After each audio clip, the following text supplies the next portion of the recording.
بسیاری زیاد نفره خبر ندارن که استخاره 3 قسم داره. اول قسم شی در هر کار انشاءالله انجام بدین که انجام ندادن شی تکبر است و انسان را زمینگیر مونه.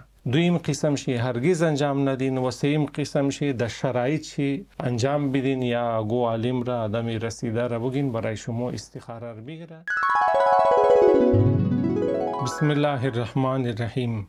مومن زندگی خو که استخاره زیاد سر و کار داره، چون ظاهر من زندگی مو بسیاری کارهای مهم مایه که مو خوب فیصله نمیتنی. گاهی اکثر مشکلات، مصیبت ها، بیماری ها مایه و مو نیاز پیدا منی در استخاره و فراوان هم خوب رایج منی مردم از مو که استخاره منن. اما متاسفانه بسیاری زیاد نفره خبر ندارن که استخاره 3 قسم داره که یک قسم شی واجب است در هر کار، یک قسم شی حرام است و یک شی جایز و اون از خود شرط و شرایط داره که نتیجه میده.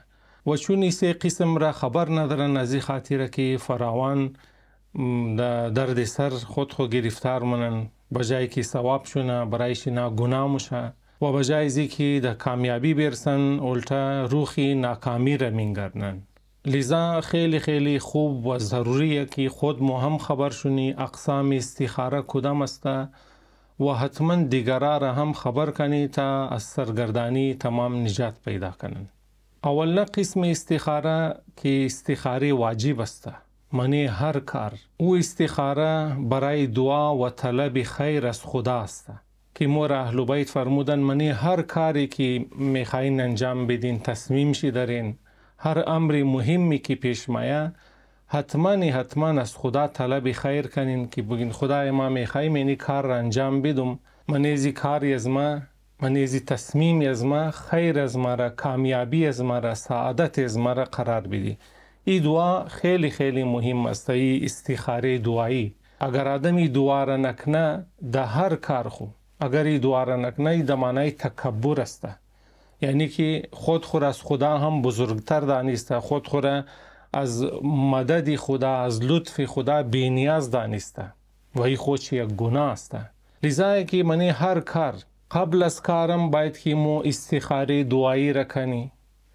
دورانی که او کار انجام میدی هم بار از خدا دعای استخاره دعایی کنی که خدای من امزی کار از ما خیر قرار بدی، امی کار مرا در نتیجه خوب برسندن و خدای او علمها و چیزایی که ما لازم دارم مرا در زونه آگاه کو و کار را که تمام کردی هم باید در دعا باشه که خدای کار از ما در نتیجه خوب تمام شونه.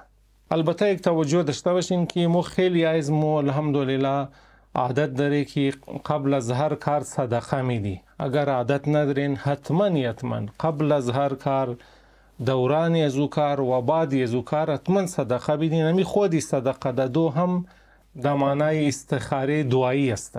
کاری امزی دعا را انجام میده که البته اگر آدمی دعا را کنه خیلی خوبه. خب دعا را آدم میتونه در زبان خود خوبه که خدای خیر از مرا من امزی کار قرار بدی، امی کاری را که انجام میدم مرا آگاه کو نسبت در وظایف از ما و کار که تمام شد خدای کار مرا نتیجه بخش کو در کامیابی برسندن. امی در زبان خود خم دعا میتنی و اگر بخوای در الفاظ عربی دعا کنی که معصومین یاد دادمی مختصر لفظ استخیر بالله، استخیر بالله، یعنی خدای است تو طلب خیر منم.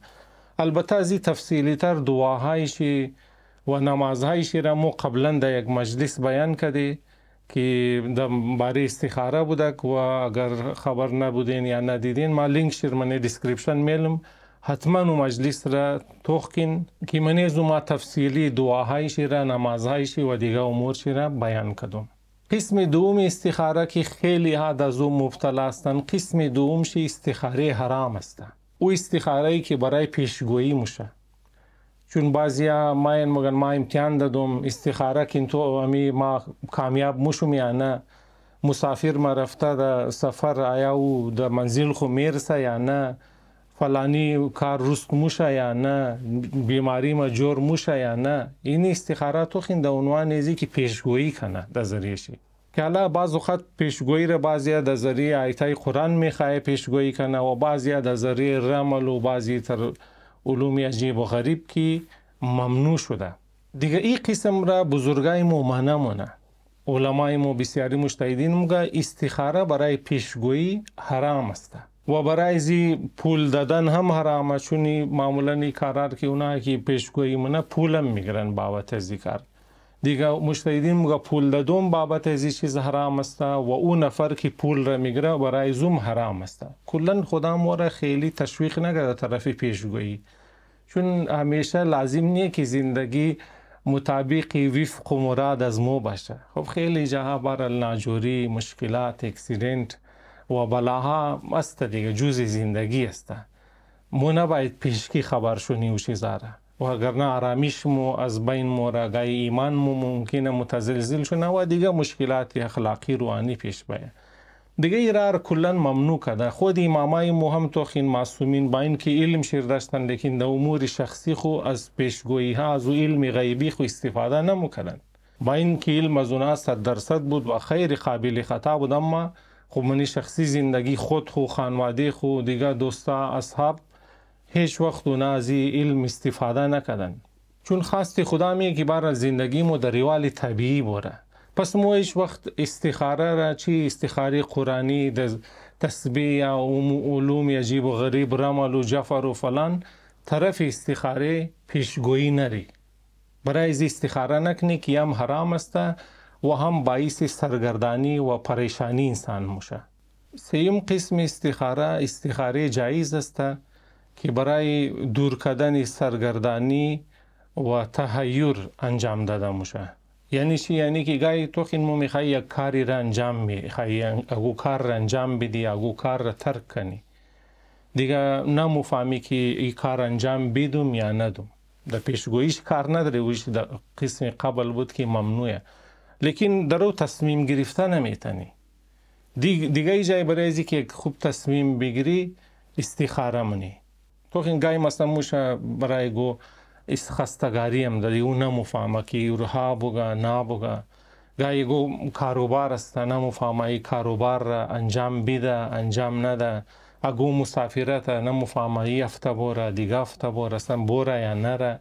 یا میتا داها کاری که مهم است منی زندگی مو پیش مایه و مو خوب فیصله نمیتنی. دیگه دی جاگه گفتن که مناسب است آدم از استخاره کمک بگیره، لیکن شرط داره از خود. اول شرط چیه که مو کارهایی که میخوای انجام بدی اول خود مو بشنی از عقل و فکر خود کار بگیری و سعی کنی در یک تصمیم خوب برسی. خود مو سوچ کنی می خوبیای امزی کار انجام بدم چیه، بدیایشی چیه، تو خنی در یک نتیجه اگر رسیدی که با توکل بر خدا کده، استخاره دعایی کده و کار انجام میدی. لیکن خب خیلی مواقع تموشه که مو تنهای خو نمیتنی در این نتیجه برسی که در او باره مو زیاد علم نداری، زیاد آگاهی نداری، لذا در یک نتیجه نمیرسی که انجام بدم یا ندم. دیگه در این صورت گفتن که مشورت کو، کد دیگه مشوره کو، کد کسایی که درباره ازو چیز آگاهی لازم را دارن و خیرخواهی از تو هم هستن، چون اگه که خیرخواه نباشه ظاهر او خوب مشوره نمیده. دیگه برو موقع که ازو مشورت و تو خن از معلومات خو، از تجربه خود تو یک مشوره خوب بده. دیگه باز موقع اگر از گواهی ازو یک دو سه نفر مشوره کردی، اگر باز یک در نتیجه خوب رسیدی، مطمئن شدی که آن کار خوب است، بعد اون مورا دعا و توکل صدقه کده امور انجام بدی. بازم استخاره قرآنی یا تسبیح لازم نیه.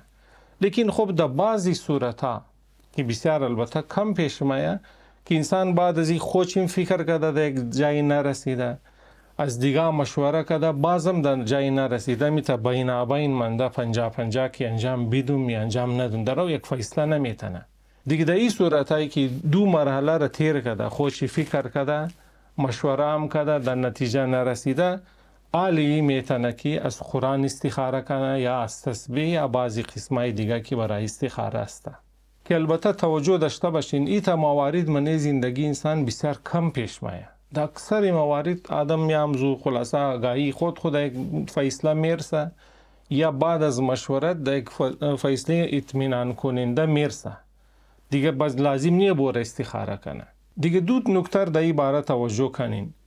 اگر انسان بغیر از اینکه خودش فکر کنه و از دیگه مشوره بگیره، مستقیم بره برای استخاره قرآنی، خب این کاری باطل است. به معنی استخاره خوب جواب نمیده.